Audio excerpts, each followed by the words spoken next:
Yeni bir House of the Dragon incelemesinden selam. 3. sezonun 4. bölümüyle sezonun tam ortasına geldik. Bu bölümde hem kralın şehrinde hem de Tumbleton'da dengeler değişmeye başlıyor. Ancak bölümün ardından akılda kalan sadece yaşananlar değil, yazarların ve hatta yapımcıların bazı tercihleri de ciddi soru işaretleri yaratıyor. Çünkü burada sezonun geri kalan kısmıyla ilgili önemli detaylar var. Bölümü detaylıca değerlendirdikten sonra bunların hepsini konuşacağız. Genel olarak 4. bölümün temposunu gayet başarılı buldum. Aslında bu hafta daha büyük bir bölüm bekliyordum ama böyle bir bölümün gelmesi daha iyi oldu. Çünkü bu bölümde olması gerektiği gibi farklı bölgelerdeki gelişmeler çok güzel yansıtıldı. Mesela kralın şehrinde olan olaylar, Tumbleton olayları ve bunlara ek olarak Aegon'un hikayesi bu bölümde güzelce ilerledi ve geliştirildi. Bunların yanı sıra Criston Cole ve Gwen Hightower kısmında da sonunda bir ilerleme gördük. Bölüm bunu çok iyi bir dengede yaptı. Yine sezonun kalanı için temel atma ve hazırlık bölümlerinden biriydi. Ancak bu bölüm gerçekten dolu dolu bir bölümdü. Bölüm Tumbleton'da açılış yapıyor ve burada Hightower kuvvetlerinin yerel halkın evine üçer beşer evin durumuna göre girdiğini görüyoruz. Bu aslında savaşın karanlık yüzünü gösteren şeylerden birisi. Savaşta pek ilgisi olmayan, surlarında asker bile olmayan bir şehrin bile düştüğü durum ortada. Tumbleton neden bu kadar önemli derseniz kralın şehrine yakın, halkı siyahların tarafında ve burada Ormond'un da zeka yönünden ne kadar keskin bir karakter olduğunu görüyoruz. Ormond Hightower'ın planı bu aşamada kusursuz çalışıyor. Çünkü Rhaenyra şu an Ormond'un sahip olmadığı ejderhalara sahip ve Tumbleton'ı geri almak isterse kendi halkını da yakmak zorunda. Bu Ormond'a hem Aemond ortaya çıkana kadar bir zaman kazandırıyor hem de kralın şehrinin dibinde 15.000 kişilik koca bir ordunun hazırda beklemesini sağlıyor.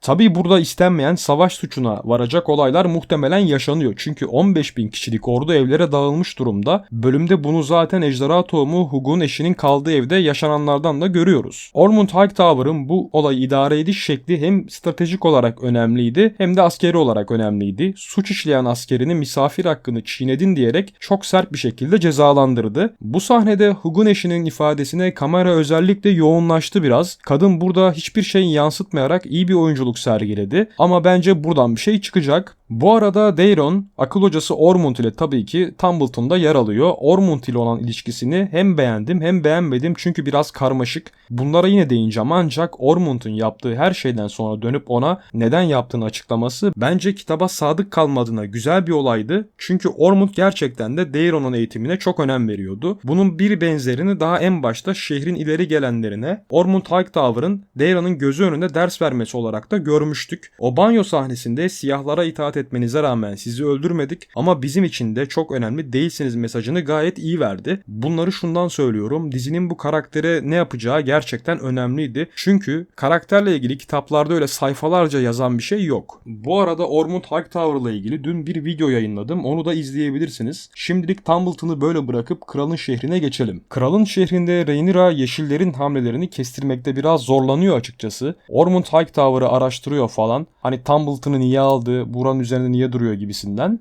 Bunları araştırıp çözmeye çalışması güzel çünkü bir sürü ejderhası var. Direkt kaba kuvvet uygulayabilir ancak bunu yerine düşünerek adım atan bir kraliçe portresi çiziyor. Zaten Viserys'in kızından bu beklenir. Ama şöyle bir durum var. Arkadaşlar bu kadın hakkı olan taht için yıllarca bekledi. Hakkı gasp edildi ve 2 oğlunu kaybetti. Onun tahtının gasp edilmesinde etkisi çok büyük olan Alicent Hightower'dan 2 bölümdür tavsiye almaya gidiyor. Şimdi böyle sahneleri izlerken rahatsız olmayan var mı? Tamam, dizi öyküsünde Alicent'ın bir teslimiyeti söz konusu ama bu Alicent uzun dönem arka planda krallığı yönetti. Yani güçlü bir kraliçe figürü zaten bu kadın. Sen sürekli buna gidip fikir alınca senin meşruluğun gitmiyor mu yani? Mesela burada Ormond'u doğrudan gidip ona sorması, önceki bölümde de sen yönetiyordun ya nasıl yapıyordun bu işi demeye getirmesi falan bence büyük saçmalıktı. Bölüm bunun dışında Rhaenyra'nın yeni rakibini araştırması, onun hakkında bilgi toplamaya falan çalışması gibi güzel detaylara sahip ama yine saçmalanıyor işte. Dizi zaten en iyi bölümlerinde bile böyle tuhaf şeyler ortaya çıkartabiliyor. Bence bu da onlardan biriydi. Yine kralın şehrinde konseyde Mysara'nın bu kadar etkili olması kötü yönlerden birisi. Ancak verdiği akıl bu defa mantıklı. Para yok. Hem muhafızlar için hem halk için para lazım. Bunun için zaten önceki bölümde Daemon altın bulmaya gönderilmişti. Bu bölümde tahta zaman kazandırmak adına Lord Manderley'i hazine sorumlusu olarak seçtiler. Yani halkın ilk etapta suçlayacağı kişi o olacak böylece. Ama tabii bu kalıcı bir çözüm değil. Zaten kralın şehri sokaklarında kraliçeye karşı olan bazı protestolar protestolar da başladı. Duvarlara piçlerin kraliçesi yazılması, halkta hala bazı kişilerin Yeşil Konsey'i ciddi anlamda desteklediğini gösteriyor. Ama burada önemli olan şu, Rhaenyra Yüce Sept tarafından tanınmıyor. Yani şu an din ve dindarlar için aslında kraliçe sayılmıyor. Bu durum sokaktaki protestoyla birleşince aslında çok ciddi bir güç boşluğu doğuruyor. Hatta Rhaenyra bununla ilgili de bazı adımlar atmayı düşünüyor ki muhtemelen ilerleyen bölümlerde bununla ilgili hatalar yapacak gibi. Rhaenyra'nın Tumbleton mevzusunda verdiği karar da yerinde bir karar. Bütün evlerde Hightower askerleri olduğunu biliyor ve sokakları, evleri tamamen temizleme düşüncesinde ve bunu yaparken de ejderha kullanmayı düşünmüyor. Bu zaten mantıklı olan, tuzağa düşmemiş olacak. Ancak öncesinde ejderha tohumlarını göndererek bir mesaj veriyor. Bu da iyi ama buradan sonrası yine şuna dönecek biliyoruz. Ya yanlışlıkla Tumbleton yakıldı işte biliyorsunuz.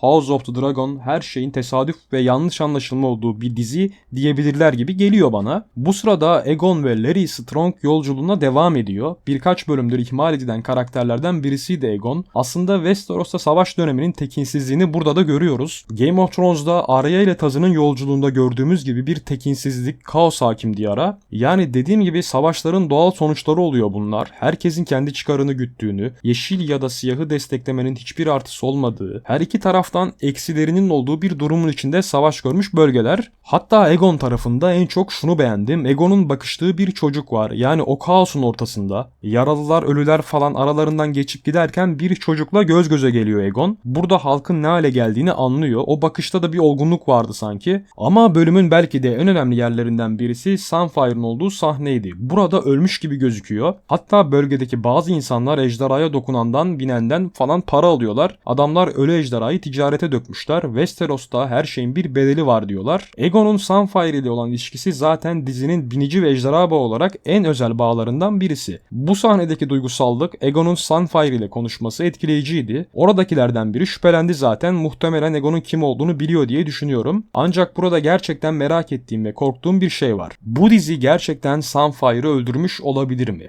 Kitaptan bu kadar çıkabilir mi? Bu beni diziyle ilgili en çok endişelendiren şey olduğu diyebilirim. Yani bu olursa ekleme çıkarma, yeni bir fikir katma olmaz. Doğrudan öyküyü değiştirmek olur. Bir başkasının öyküsünü değiştirmek bu yani. Bence burada kitapla ilgili de bilgisi olan izleyici için biz belki de bunu öldürdük mesajı vermek için yapmışlardır. Ki umarım öyledir çünkü öteki türlüsü bayağı skandal olur. Sunfire çünkü dansın en önemli ejderhalarından birisi ve gerçekten onu izlemesi keyifli. Hani güzel bir ejderha, binicisiyle olan bağı çok üst düzey. Yani aralarında bir çeşit sevgi bağı var. Bu yüzden Sunfire böyle gitmez umarım. Aegon gibi 3. sezonda ihmal edilen karakterlerden bir başkası Criston Cole'du. Bu bölümde kendisi sonunda biraz ekran süresi buldu ancak tabi sezonun ortasında gelen bu ekran süresi bu bölümde ettiği lafları izleyiciye geçirebilmiş midir ondan emin değilim. Şimdi Criston Cole ve Gwen Hightower Harrenhal'a vardıklarında sadece Alicent'i buluyorlar karşılarında. Kralın şehrinin düştüğünü yani Rhaenyra'nın tahta oturduğunu, Aemond'un gittiğini söylüyor. Burada Cole tarafından bir çıkmaz oluşuyor tabii çünkü asker sayısı olarak yeterli seviyede değiller ve ejderhaları da yok. Gwen olay bitti kaybettik deyince Cole onurlu olası tutuyor. Yani normal şartlarda karakterin ağırlığını diziye vermiş olsalardı bu bölümde ettiği laflar, verdiği karar daha oturaklı olacaktı. Ancak karakterin üzerine o kadar düşünmediği için sıradan bir komutanın son kez onurlu bir mücadelesi gibi görünüyor sadece. Cole nehir ordularının önünü kesip onları yavaşlatma planını ortaya atıyor. Gwen ise Ormund'a katılalım diyor. Sonuç olarak Cole'un planını uygulayacaklar ancak dediğim gibi Cole burada onurdan bahsediyor. Ancak karakterde o işler artık pek kalmadı. Criston Cole çok geri planda ve sinik bir tip oldu. Daemon ise altın bulmak için gittiği vadide hem altını hem kızını buldu. Bir de bonus bilgi olarak Jace'in başına gelenlerin arka planını öğrenmiş oldu. Bu bölümde bunu zaten bekliyorduk. Şimdi burası kitapta olmayan bir kısım üzerinden eklenerek sıfır materyalle giden bir öykü barındırdığı için burada yapılan her tercih bence tamamdı. Zaten Daemon'ın kızını koruyacağını da düşünüyorduk. Fragmanda bir kafa koyuyordu masaya. Bunun da Rhaenyra'yı kandırmak için olduğunu anlamıştık zaten. Buraya kadar bence gayet geçerliydi. Ben sadece Daemon vadiden ayrılırken Caraxes'in bu kadar itaatsiz şekilde başka bir ejderhanın varlığına yoğunlaşmasını garipsedim. Acaba Shipstaller'ın vahşi olmasından mı kaynaklanıyor yoksa Daemon'ı kızına götürme düşüncesi mi onu tam çözemedim. isterdim. Yani dizi boyunca Daemon Caraxes'e pek komut veren bir binici değil. Hatta üst düzey bağa sahipler. Ejderhası yapılması lazım geleni doğrudan yapan bir ejderha. Zaten sahnenin sonunda tek bir işaretle geri itaat ediyor. Ancak Daemon'ın Rhaenyra'yı bu kadar tesadüfi bulmasını da beklemezdim. Sonuçta Shipsteller büyük bir ejderha. Yani böyle görerek, bilerek, takip ederek ya da bir iz bularak falan gidilebilirdi. Ama öyle yapsalardı muhtemelen Caraxes itaat etmez. Rhaenyra ölürdü falan, biliyorsunuz. House of the Dragon'da böyle şeyler yaygın. Neyse,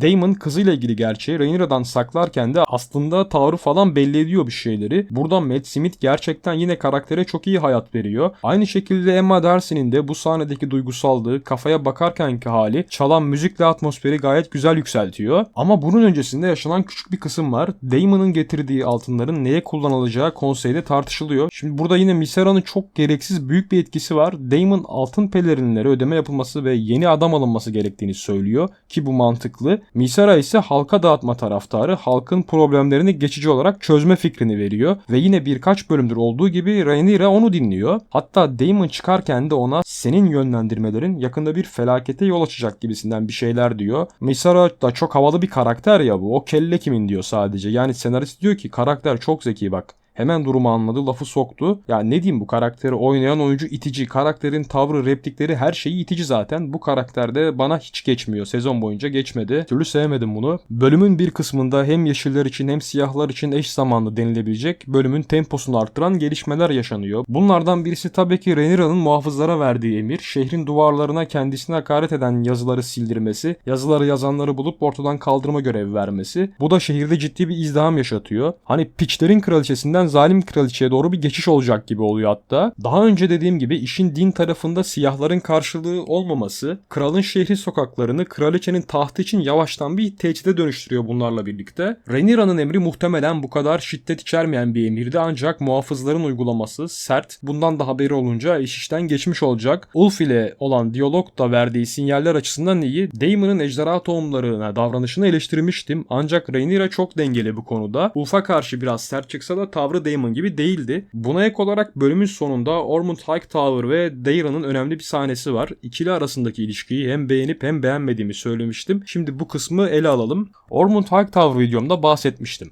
James Norton oynadığı için bu karaktere kesinlikle daha fazla alan açılacak demiştim ki bu bölüm karakterin bölümüydü zaten. Ama Daeron ile olan ilişkide sevmediğim yön şu oldu. Daeron çekingen ve bu adama saygı duymak yerine korkuyor. Ormond da daha çok ona karşı manipülatif, hatta bazı sahnelerinde istismara varacak bir tavır sergiliyor. Daeron sanki kralın şehrinden uzakta Hightower gibi yetişmek yerine ezilip büzülmüş bir çocuk gibi görünüyor bu yüzden. Oysa adam yaptığı her şeyden sonra neden yaptığını ve onun da niye böyle yapması gerektiğine kadar söylüyor. Bence bu karakterlerin bağını çok çelişkili ve mantıksız yapmışlar bu yönden. Hem iyi tarafı hem kötü tarafı vardı bu ikilinin. Söz konusu sahnede Ormond, Aemond gelmeyeceği için planların değiştiğini ve kral olması gerektiğini söylüyor. Daeron'u yetiştirirken aldığı riskten falan bahsediyor. Şimdi bölüm boyunca gösterilen Ormond zaten kendi yetiştirdiği bir prensi kral yapmak ister. Buna lafım yok. Ama bu sahneden sonra Hug'un karısının abisini öldürmesini istiyor. Daeron onu bağışlamıştın falan derken Ormond yine bir ders vermek adına o bir Hightower'a el uzattığı cezası olması gerekiyor diyor.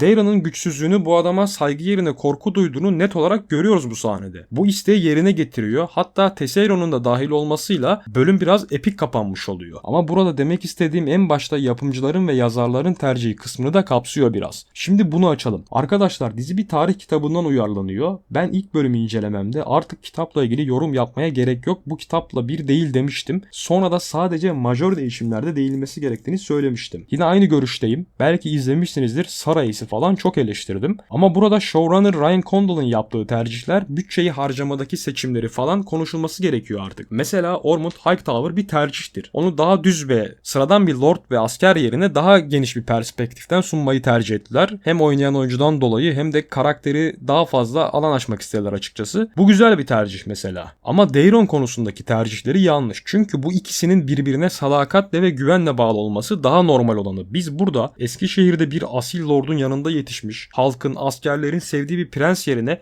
sinik bir karakter izliyoruz. Bunlar farklı şeyler. Bu da gelecekte karakterin yapacağı ya da yapması beklenenlerin sebebini, sonucunu doğrudan etkiliyor. Mesela Honeyvine olayı bence işlenmesi gereken önemli bir kısımdı. Bunu zaman atlamasından dolayı geçtiler. Ama ben buradaki bazı şeyleri alıp Tumbleton savaşlarına eklemelerini bekliyordum. Ancak sanki bunu yapmayacaklar gibi artık. İşte dizi 3 sezondur bu dengeyi tutturamıyor. Yazarlar tuhaf eklemeler, çıkarmalar yapıyor. Showrunner ise uyarlama tercihlerinde tuhaf kararlar veriyor. Bunu çok fazla gördük. O yüzden sadece bu bölüm özelinde örnek vermek istedim. Bir de şu örneği vereceğim. Dizi yine sağlam bir zaman atlaması yaptı biliyorsunuz. Bu da normal. Bu kötü yansımadı. Hatta 3. sezon 2. sezona göre çok daha iyi gidiyor. Ona da bir lafım yok. Ama bu dizi 2 yılda bir geliyor. Buradan bakınca izlediğimiz 4 bölümde de 2 yıllık bekletecek bir şey yok. Hatta ilk bölümü çıkardığımız zaman bu sezon biraz daha Game of Thrones tadında geçiyor. Yani bunlar sezonluk olarak verilebilecek ve öyle yapılmış olsa çok daha tatmin edici olan bölümler. Dizi ilk 2 sezonda da son bölümlere doğru parayı harcamış oluyordu. Yani sezon ortaları ve başları daha durağan geçiyordu. Büyük bölümler içinde kitaptan bir şeyler seçip onu veriyorlar. Şu an mesela kış kurtlarının savaştığını görmedik. Daemon'ın savaşını kapsamlı görmedik, yine bitişini gördük. Criston Cole'a girmeye hiç gerek yok. Harrenhal ise tek kişilik dev ordular tarafından sürekli istila ediliyor zaten. Yani bu tercihler artık yazarlar böyle yazıyor diye değil,